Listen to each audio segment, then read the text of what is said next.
here is the anti-war Tim Pool talking about... More anti-war than Emma Vigeland. Oh, is that what he said? Yes, because I thought that we should support Ukraine. I still we can talk about the limits of that, but I was supportive of backing up Ukraine against their being illegally invaded by Russia. And then I brought up Israel, and he said, I don't know enough about that. Yeah. Yes, I don't know enough about Israel. That's a tough question. Which has been, in the news for the past 30 years. And was the top recipient of our military aid, I pointed out. So he had a lot of opinions about giving a lot of money to Ukraine, but not the top recipient of our military aid. And now he's been reportedly meeting with Benjamin Netanyahu. So.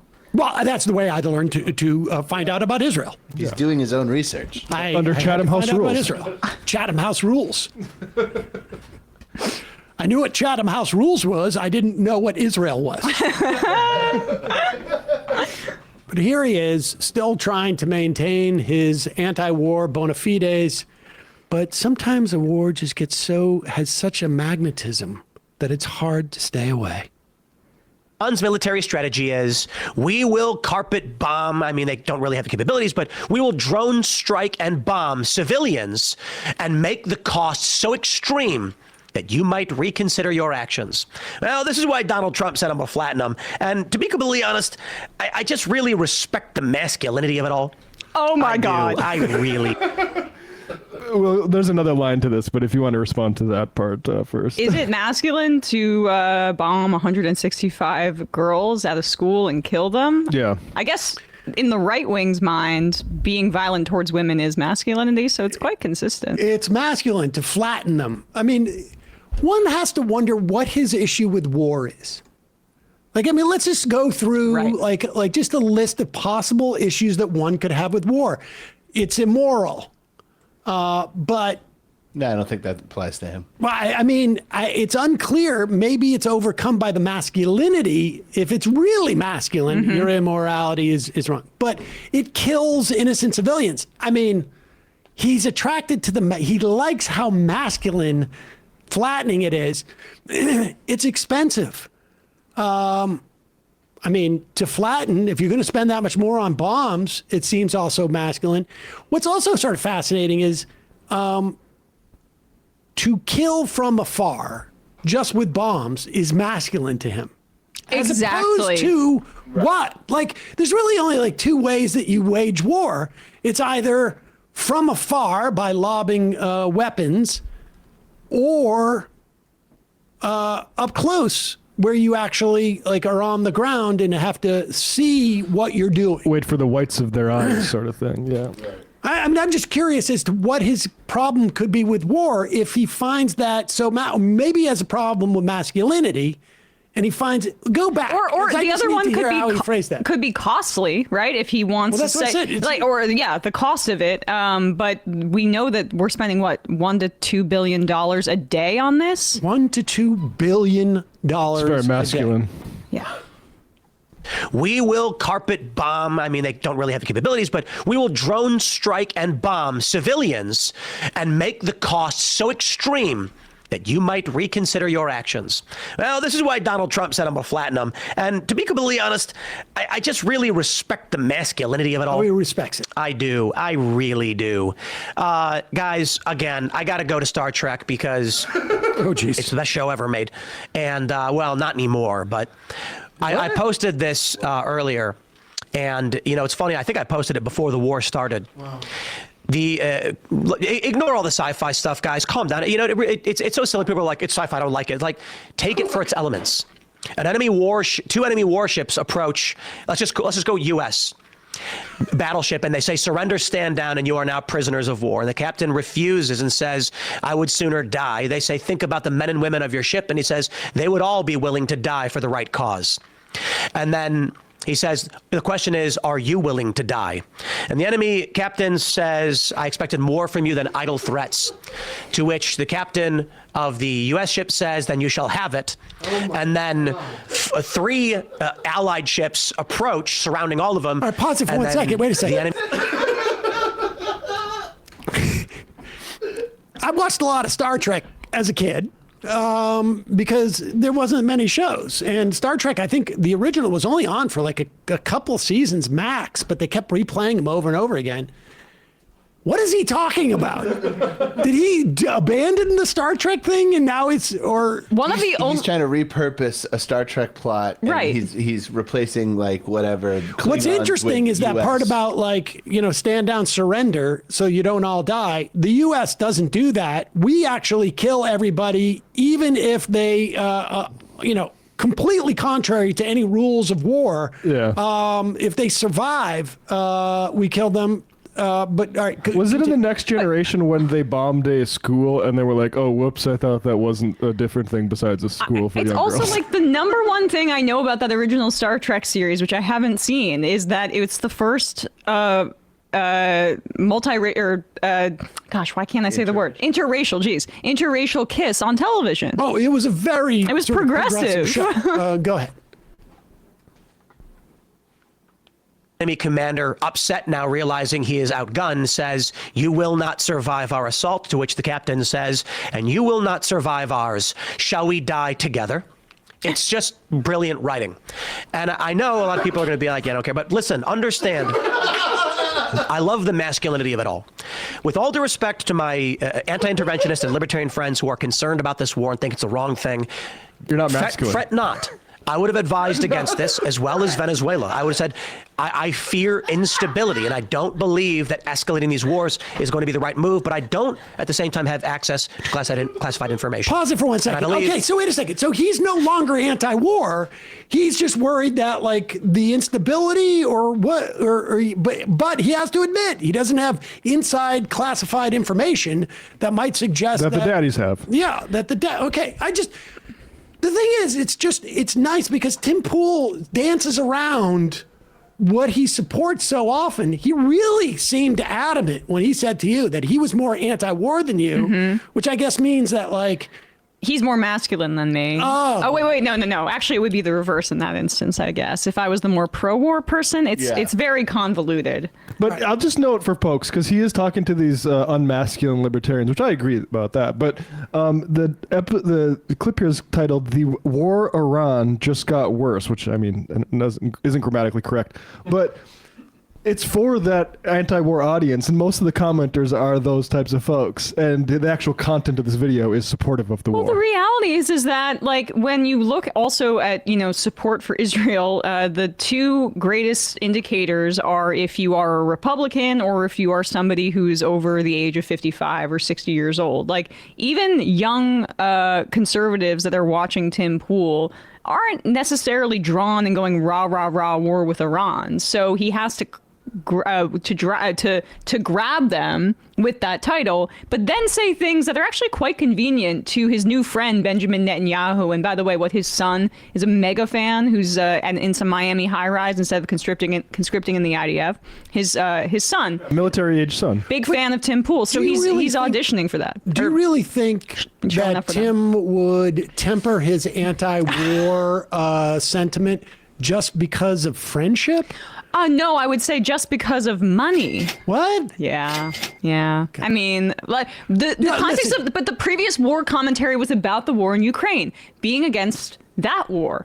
That's interesting. When he was anti-war, when he was getting money from tenant media, that was a cutout for the Russian government. Well, he was really, really against that war. Emma, he had no idea. But now that Mr. this is Edward Gregorian, now that didn't even sound Russian. Now that his potential new benefactors, I don't know this for a fact, but we do know that meeting happened, are in favor of this war. Suddenly, he's impressed by the masculinity. Hold on for a second. Yeah. You seem to be leaping to conclusions. Okay. We know it's been reported that there's the Israelis have been giving up to $7,000. At least this is what we know per post for influencers like Tim Pool, for instance. And we know that he met with Benjamin Netanyahu, but it's Chatham House rules. You can't talk about it. We know that Tim was feeling pressed for money. It's expensive. He spends a lot of money on security. And the skate park renovations. It's going to be really hard to sell that property. Let's listen, because this sounds like it could be principled. Okay. He says to his libertarian anti-interventionist friends that you need to appreciate the masculinity of this war to really get, like, past wars have been so feminine or woke, as the administration has been saying. Of our assault, to which the captain says, and you will not survive ours. Shall we die together? It's just brilliant writing. And I know a lot of people are going to be like, yeah, I don't care. But listen, understand, I love the masculinity of it all. With all due respect to my anti-interventionist and libertarian friends who are concerned about this war and think it's the wrong thing, fret not. I would have advised against this, as well as Venezuela. I would have said, I fear instability, and I don't believe that escalating these wars is going to be the right move, but I don't, at the same time, have access to classified information. And I believe... Which I trust. There comes a time when you're between a rock and a hard place. And the reason why I say I love the masculinity of it all, Iran has threatened us, attacked civilians, and gotten to the point where eventually you get a person like Trump saying, crush them. And Iran says to us, we will make you regret it when we attack civilians and threaten your oil supply. And Trump's response is, I'm going to kill you first. I'm sorry. You know, it's funny. I made a tweet and I was like, okay, can you people pause are it? stupid. I'm sorry. People are stupid. No, you are. Does he not realize that that headline is in response to the bombing that the Israelis and the Americans engaged in first? He has the sequencing completely. Yeah, who's carpet bombing and who's killing civilians? Yeah, he's made up that civilian part. And then I guess he's bringing this up to say that this justifies further action by the United States. The Strait of Hormuz closure was in response to American bombs. Fascinated by his anti-war stance. Yeah. He doesn't like war unless one of the parties gets really aggressive in the war. The thing that he didn't like war is like, it's too much back and forth. Yeah, don't help them up when they fall down. Too consensual, One maybe. party needs to slaughter the other. Now, he's concerned about civilian casualties. Oh, for sure. When we look at civilian casualties in this war, who has killed more civilians? That is not the issue. It's just like Iran killing civilians, apparently. He should really look into how many civilians the U.S. and Israel have killed. He might find that very disturbing. Can we just unpack for 1 second, or super masculine, the repeated claims about this being a display of masculinity? So, you know, you bring up the fact that this is lobbing bombs and dropping bombs from the air on schools with little girls in them. That is cowardice. That is definitionally cowardice. And like when we think about a masculine ideal, it's about, you know, putting yourself on the line and standing up for the vulnerable. When the right looks at the masculine ideal, they see it as a non-consensual violent act, and that is what masculinity means to them. If Trump is acting as a masculine man, being as violent as possible without permission and without being, you know, being unbridled by things like international law, you have to question what their version of masculinity actually entails. Because I don't think it's too much of a stretch to say that it sounds like what a rapist would describe as masculinity. And I'm not saying I'm not accusing Tim of that, but I'm saying that that is the kind of construct that allows for abuse, and that's what patriarchy is about. Tim and Steven Crowder have both defined masculinity based on this issue as, look, I'm against anti-war when you ask me about it, because obviously no one's for wars. But if the daddies come in with their intelligence and their classified information, what am I? Who am I? Who am I to question those guys when they say we have the information that means we need to go start killing? They are subservient. I think that's unfair on some level. He seems to really have a problem with wars that are super feminine. That's the issue. Those feminine wars. Right. Oh shoot, I had one point. Here's another point while you're thinking about it. Okay. What you are seeing is actually a display of estrogen. What did you just say though, Matt? It had me thinking. I'm forgetting right now. I hate about the subservience of deferring comes in. Subservience of deferring to the intelligence community. Yeah. No. We're supposed to be citizens in a republic. You Let's can't play this say a little like, more. Okay. I want to hear this. This is him like realizing like, how am I going to walk this tightrope between my past protestations that I am a libertarian, against war, anti-war. I'm more anti-war, but yet I am for war in only the circumstances when we wage the war. Said, is there literally one reason why we shouldn't take over Iran? Or Canada, for that matter, or Mexico? Pure sarcasm, because I am an intervention skeptic. I lean away from it. I would advise against it, but I am not this staunch, never. I understand war happens. And sometimes a guy is holding a hostage with a gun to their head, and people would say, 24. don't get involved. And I'm like, look, man, I don't know if it's always that easy. I have to be honest. It's a trolley problem thing where I'm like, Oh my God! But wait a second. What is in this, in his way? He's gone from he's an interventionist skeptic. He leans away. A year ago, he away was from anti-war. Now he's an interventionist skeptic. But when somebody's holding a gun to your head, what was the gun and whose head? Need I remind you of Beirut in 1982? Exactly. Okay, so I did. When Iran surrogates. Yes. I did remember now what I was talking about here. This connects with his and overlapping audience with the incels and with the manosphere and with Andrew Tate. Their definition of masculinity isn't honor. It isn't like taking care of your family, even as they preach traditional family values. It is about like violent dominance. And I am the only, I'll speak to my male colleagues here. I really do think it does a disservice to men. It leads young men down a really dangerous rabbit hole, but it's also just like a complete bastardization of what ideal masculinity and what masculinity should be. And it's there to just, it's perverted, one, to be like a pyramid scheme of sex trafficking or whatever and abuse like the Andrew Tate manosphere people. But for the political context of it and why those two things intertwine is that this presentation of masculinity is inherent to like any fascist movement. You saw it with the Nazis, you saw it across Europe, where it's this equation of violence, fascistic violence, with weaponized masculinity, and that's what Tim Pool is doing. And he'll give little caveats to act like he's a fence sitter, but he's selling fascism to his audience.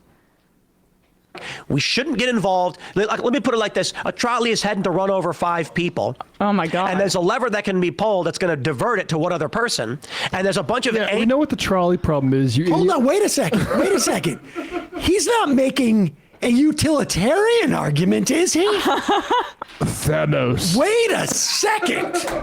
Tim, do you understand that that's often the villains in films? Wait a second. He's not saying harm reduction here, is he? Wait a second. It's like, we shouldn't get involved. Let me put it like this. A trolley is heading to run over 5 people. And there's a lever that can be pulled that's going to divert it to one other person. And there's a bunch of angry people standing around screaming at each other, threatening war. This is the point where I'm like, guys, let's not walk up in there and pull that lever. Let's not do it. At a certain point, however, you are looking at... Wait, what? What did he say? I think he realized that he was literally about to say he is a utilitarian. Yep. He is Thanos. And as he's saying it, he realizes, wait, I can't say this. And he abandoned. I'm deontological. I'm a deontological. There's a third option where I just don't pull the lever and walk away from the trolley. This is where I abandoned the trolley predicament and just move into a different predicament. Pull my beanie down over my face. Exactly. Wait, what? This is his version of the weave. The trolley's happening, and then there's people arguing about don't go to war, and so I walk away. We don't. Wait, what? How has no one on his team intervened and said, like, perhaps outline your arguments before getting I on think air? He's let a lot of the people on his team go. Wow. They've been having financial difficulties. So, they're cutting back quite a bit. He was desperate the other day to sort of say, it was funny. He put up I think he put up a survey or something, a poll. Should I do in person or do Zoom calls for his podcast? And when I saw it, it was like 50% said no, keep doing in person, and less doing Zoom. And I think he was trying to like not fly people out, but make it seem like a democratic option. 100%. But okay, wait. So I want to hear the resolution of his trolley dilemma. We're never gonna. His dilemma is the way he solves the dilemma is. I walked away. The dilemma doesn't exist anymore. That was just a hypothetical. La la la la. I really admire your capacity to be endlessly entertained by this. I find his squirming fascinating because nobody has had the guts when they are faced with the trolley dilemma to just say, I'm going down this road, and then as soon as you get to where you've got to pull the lever, you say, fuck it. I don't do hypotheticals.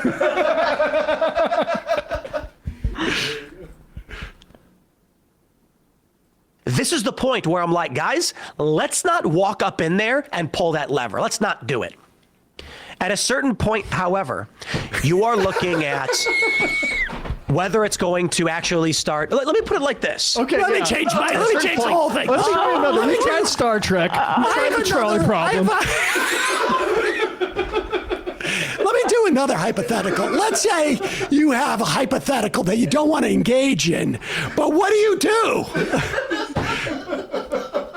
This is what I call the trap door hypothetical, where I just disappear. I hit the trap door and I disappear.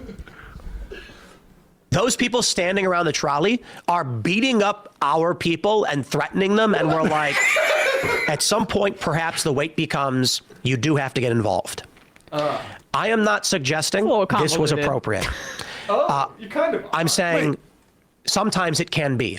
So again, I take I'm the not suggesting that it can be appropriate. I'm saying sometimes it can be appropriate. We don't want this to happen. We don't want an escalation of war. Because this is just amazing. And you know what I really appreciate, just as somebody who does this professionally, he is like walking through a field of landmines, and he realizes it, and he's stuck out like just to double up on the analogies, he's walking through a landmine field on serious like peninsulas with alligators and water around, and his capacity to keep talking and not like take a moment and say, wait, I've lost track here. He just blows through it with so little regard for his audience. Yeah. He just must know they're hogs. They are idiots and they won't, that's what he must think. No odds of term. I know we haven't looked at the comments, but to say, I'm not saying this is appropriate, but sometimes it's appropriate, it's mind-boggling. Listen to this sentence. He's impaled on a fence. It is incredible. I love the update to the trolley problem, which imagine a mob of Muslims outside beating the trolley.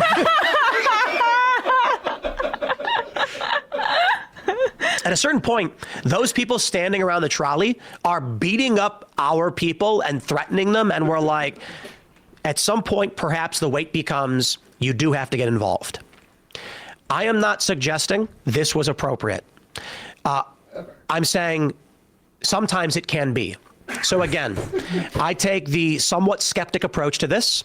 I think most Americans do. We don't want this to happen. We don't want an escalation of war. But I think it's silly to be 100% opposed or 100% against. I do think it's fair to be lightly favorable with arguments, or I think it's fair if you're like, no, I'm for it, and here's why, I understand. And I think it's fine if you said, I oppose this, but I understand. I think any reasonable person is going to recognize it's not always easy. Again, this is so masculine. That is so masculine of him, yes. That is this masculinity, like indecision. My God. I'm lightly favorable of this. This is honestly like, okay, I'm trying to come up with an explanation why he would go out and do this. Like, what would it cost him to maintain the consistency of being anti-war in this instance.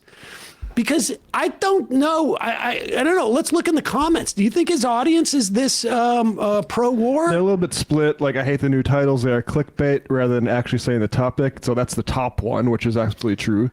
Some people saying it's not that big of a deal. All our enemies have sleeper cells in the country. It's slapping a noisy chain. So a lot of his folks have.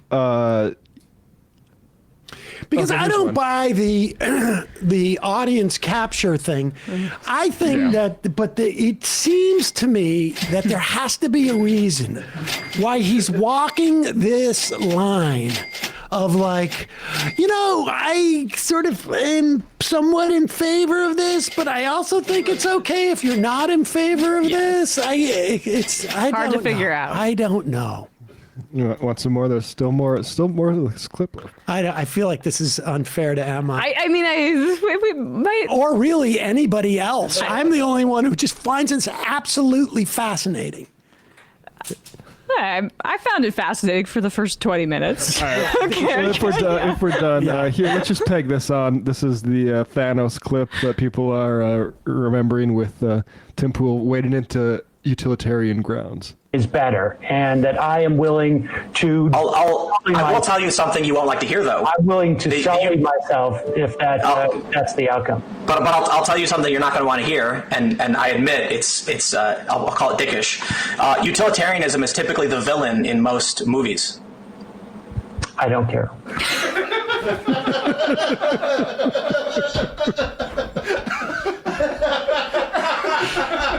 I was so annoyed at that point that I had said yes to that interview. I was just like, oh God, this guy.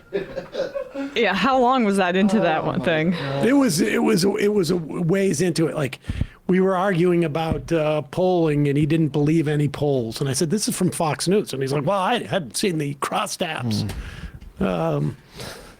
In most films, the utilitarian is the villain, so... Hey, folks, don't forget to hit the subscribe button and check out our daily show. We do it every day at 12 p.m. Eastern for about 2.5 hours. We even take phone calls. You should check that out.